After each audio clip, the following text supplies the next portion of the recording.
सरकार सिर्फ कॉर्पोरेटों, पूंजीपतियों, अमीरों के तलवे चाटने वाली सरकार है और वो साफ साफ उन्हीं के फायदे के लिए, अपने फायदे के लिए करती है और उनका इतना बड़ा करोड़ों अरबों रुपए माफ कर देती है। मीडिया भी ऐसी हो गई है जो सिर्फ मोदी की चमचे बन चुकी है, मोदी के जूते के तलवे चाटने वाली मीडिया है। आज मीडिया भी हकीकत नहीं दिखाई चलता है कि हमारी सरकार पहली बात तो झूठी है। जो 2 साल पहले किया था वो झूठ हमारी सरकार के सामने आते हैं और झूठी सरकार हमारे देश की आधी से ज्यादा आबादी भूखी सोती है, यानी भुखमरी का भी शिकार। 5,000 रुपए, सिर्फ 5,000 रुपए में एक किसान अपनी मौत का शिकार हो जाता है और उसको कहा जाता है कि आत्महत्या। ये सरकार द्वारा की गई आत्महत्या होती, इसको आत्महत्या हासिल किया जाता है। कहते हैं कि ये आत्महत्या है, लेकिन ये सीधी सीधी हत्या है जो सरकारों के द्वारा हत्या की जाती है। वो हमें परिवार का हिस्सा नहीं मानते, वो अडानी को हिस्सा मानते हैं। अडानी, अंबानी या पूंजीपतियों का पैसा इतना बढ़ जाता है और वहीं मजदूरों की तरफ किसी ने नहीं देखा। अगर मोदी सरकार परिवार का हिस्सा मानता तो रेसलर्स के प्रोटेस्ट में किस तरीके से जंतर मंतर पे धक्के मार के पुलिस में डिटेन किया गया था, हम भी वहीं मौजूद थे। परिवार के हिस्से में अगर किसी बेटी के साथ बलात्कार होता है तो मोदी सरकार कहाँ होती है? कि उन्होंने जो कानून पारित किया था वो कानून रद्द किया जाएगा, लेकिन आज फिर से उन्होंने इस कानूनों को जनता के आगे पेश किया है और ये दिखाता है कि हमारी सरकारें किसान विरोधी हैं, मजदूर विरोधी हैं और यहाँ की जो लेबर्स हैं उनके विरोधी हैं। तो इस तरीके से हमें ये पता चलता है कि हमारी सरकार पहली बात तो झूठी है। जो 2 साल पहले किया था वो झूठ हमारी सरकार के सामने आते हैं और झूठी सरकार जिस तरीके से वो इस तरीके के नियम कानून फॉलो करती है। और हमारी मांग ये भी है कि जो किसान मजदूरी कर रहा है, किसी और के खेत में काम कर रहा है या खुद की छोटी सी ज़मीन में मेहनत मजदूरी कर रहा है, उनको कम से कम न्यूनतम वेतन और पूरे महीने का 26,000 न्यूनतम वेतन घोषित करना चाहिए। ये हमारी एक मुख्य मांग है। और दूसरी मांग ये है कि जो किसानों की आंदोलन की जो मुख्य मांगे थी उसको पूरा किया जाए, MSP को लागू किया जाए। जो किसानों की जो खरीद है वो सरकारी खरीद की जाए और वो किसी थोड़े थोड़े छोटे छोटे टुकड़ों में नहीं, पूरी जो जनता, हमारे जो किसान पूरे भारत के, उन पूरी किसानों की जो फसल है उसको पूरा सरकार खरीद करे, इसको सरकारी रकम पे और फिर पब्लिक को, क्योंकि हम लोग आज छात्र हैं, महिला भी हूँ और इस देश की नागरिक भी हूँ, हम लोग भी ये खाना खाते हैं, अनाज खाते हैं। हमारे देश के किसानों में इतनी मेहनत और इतनी लगन है और इतनी ताकत है कि वो पूरे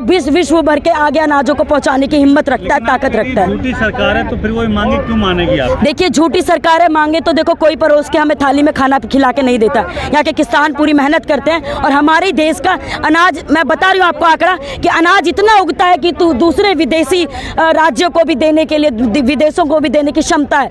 और इस बात से ये लागू होता है कि आज इतना विपरीत कि हमारे देश की आधी से ज़्यादा आबादी भूखी सोती है, यानी भुखमरी का भी शिकार है। तो ये पब्लिक को भी सोचना पड़ेगा कि हम आँख बंद करके किसी को भी वोट ना देते। हमारा वोट बहुत कीमती होता है। दूसरी बात कि ना तो सरकार ने किसानों से पूछकर नियम कानून बनाए, ना तो सरकार ने मजदूरों से पूछकर नियम कानून बनाए, ना तो किसान ने फैक्ट्रियों में काम करने वाले जो मजदूर किसान हैं या जो भी मजदूर है जो काम करते हैं उनसे पूछ के कानून नियम नहीं बनाए। तो ये सीधा सीधा साबित होता है सरकार सिर्फ कॉर्पोरेटों, पूंजीपतियों, अमीरों के तलवे चाटने वाली सरकार है और वो साफ साफ उन्हीं के फायदे के लिए, अपने फायदे के लिए करती है और उनका इतना बड़ा करोड़ों अरबों रुपए माफ कर देती है। 5,000 रुपए, सिर्फ 5,000 रुपए में एक किसान अपनी मौत का शिकार हो जाता है और उसको कहा जाता है कि आत्महत्या है। ये सरकार द्वारा की गई आत्महत्या होती, इसको आत्महत्या हासिल किया जाता है। कहते हैं कि ये आत्महत्या है, लेकिन ये सीधी सीधी हत्या है जो सरकारों के द्वारा हत्या की जाती है।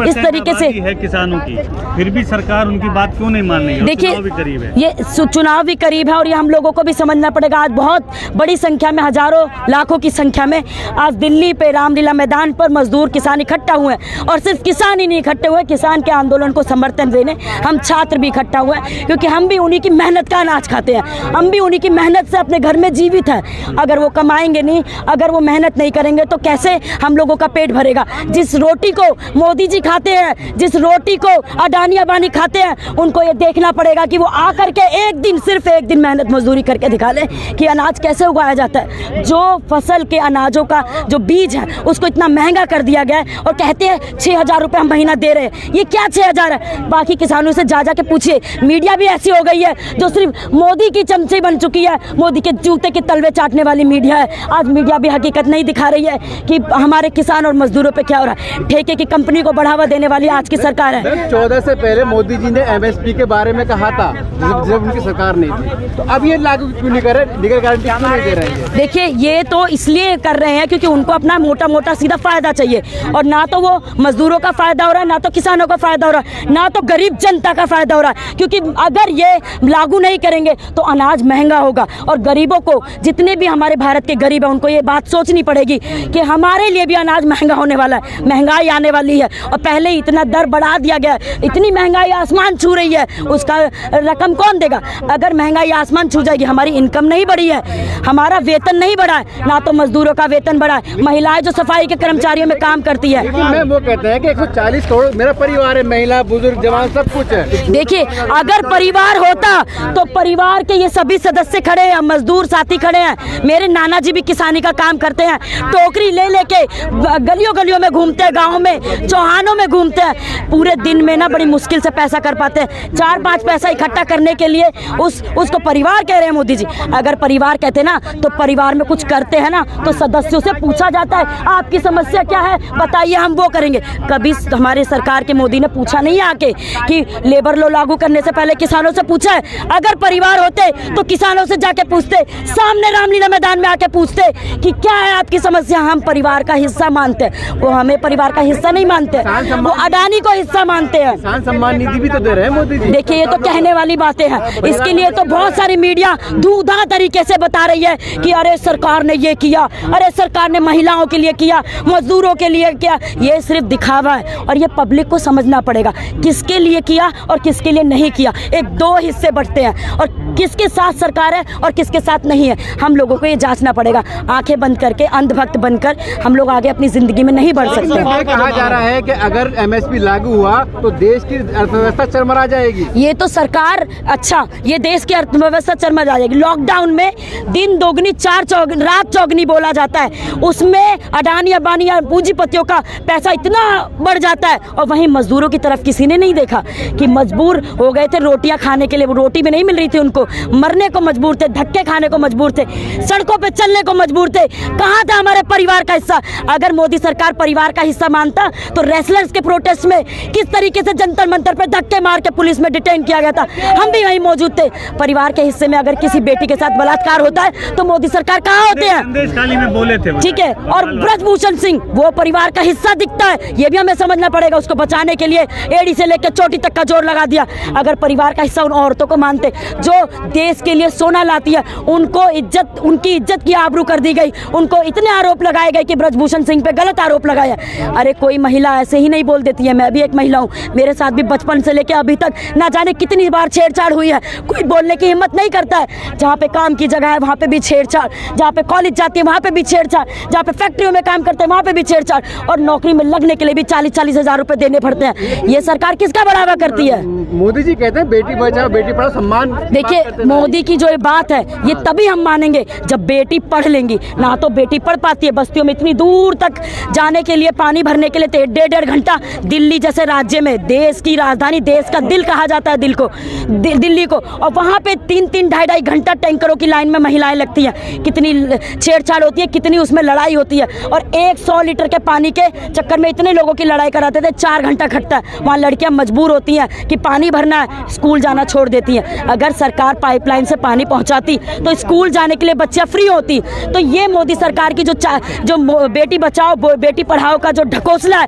ये सीधा सीधा साफ हो जाता है कि ना तो बेटियां बच रही हैं, ना तो यूनिवर्सिटी में पढ़ रही है, क्योंकि पढ़ने के लिए भी फीस इतनी हाई कर दिया, निजीकरण कर दिया है, सब कुछ बेच दिया गया। आज जिसके पास पॉकेट में पैसा है ना, वही जाके शिक्षा खरीद सकता है, जिसके पास पैसा नहीं है वो तो एकदम मरे जा रहा है। करेंगे 400 का नारा दे रही है संविधान बदलने के लिए। किसका?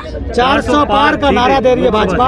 अगर कह रही कि 400 सीटें भाजपा नेता कह रहे हैं तो हम संविधान बदल देंगे। देखिए, सरकार संविधान चाहे कैसे भी बदलने की बात करते हो, लेकिन मैं इतना जानती हूँ कि इस सरकार के आने पर ना तो किसी महिला को फायदा हुआ है, ना तो किसी मजदूर को फायदा हुआ है, ना तो किसी किसान को फायदा हुआ है, ना तो कोई मजदूर फैक्ट्रियों में काम कर रहा है, या महिला जो घरों में काम करती है, सफाई का काम करती है, या मजबूरन 400-500 हज़ार रुपए में मुश्किल से छोटे छोटे मालों में जो बनाते हैं पार्ट्स, उसकी तरफ कोई नहीं आता, कोई मीडिया वाला भी नहीं पूछता है कि उस बस्तियों में किस तरीके से महिलाएं अपना जीवन यापन कर रही है। तो मोदी का जो भी आने वाला संविधान, अभी देख लो भाई 10 साल और 9 साल में मोदी ने क्या कर दिया है। जो संविधान लाएगा तो समझ लो पूरा हमारे देश की दुर्दशा बिगड़ जाएगी। अभी इतना बुरा हाल है कि हमें क्या अच्छा लग रहा है, इतनी तपती हुई दोपहरी में बिना खाए पिए मजदूर बैठे कितनी दूर से पैदल चल के आ रहे हैं, लाठियों को खाते हुए, कील लगे हुए हैं बॉर्डर्स पे, टीयर गैस फेंके जा रहे हैं। ये किस तरीके की सरकार है? अपने देश में किसान इतना कुछ अनाज उगा रहा है, उसी पे गैस मारे जा रही है, गोला बारूद कर रही है। तो ये सरकार जो भी संविधान लाएगी, मुझे इस पर बिल्कुल विश्वास नहीं है। और हम लोग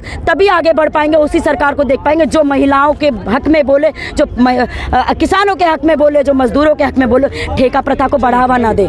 शुक्रिया।